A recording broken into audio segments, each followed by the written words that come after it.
Explain చేయడానికి చచ్చిపోతుంది. అది పేషెంట్లకు ఎక్స్ప్లెయిన్ చేసేదే కష్టం ఉంది. మెల్లగా మెల్లగా మెల్లగా మెల్లగా మెల్లగా మెల్లగా డస్ట్బిన్ ఆడింది.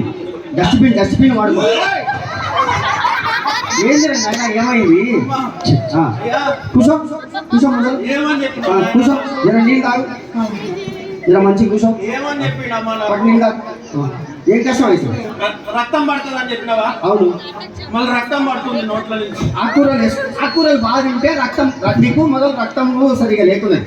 అవును, రక్తం సరిగా లేకపోతే ఆకుకూరలు తినమని చెప్పినావు. అవును, తింటూనే ఉన్నా కానీ మొత్తం రక్తం పడుతుందంటే. అరే ఆకుకూరలు తింటే రక్తం శుద్ధి అవుతుంది, రక్తం వృద్ధి అవుతుంది. అవును, ఆకుకూరలు తినమన్నాడమ్మా, తింటూనే ఉన్నా కానీ రక్తం మొత్తం. నువ్వు గడప ఇట్లా చేస్తావు. ఆకుకూరలు తిన్నా, మరి నువ్వు చెప్పిన ఆకుకూరలే తిన్నామన్నాడు. తిన్నా. ఏం కూరలు తినచ్చు?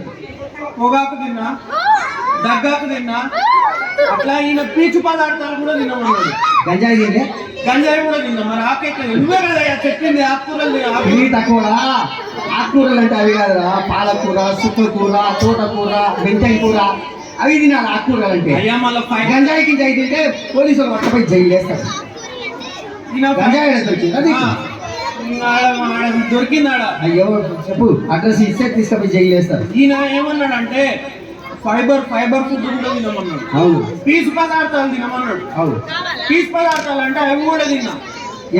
వినాయకుని టెంకాయలు కొడితే దాంట్లో నార ఉంటుంది కదా, దొంగతనంగా తీసుకుపోయి మొత్తం తిన్నా. పీచు మొత్తం పీకే తిన్నాం.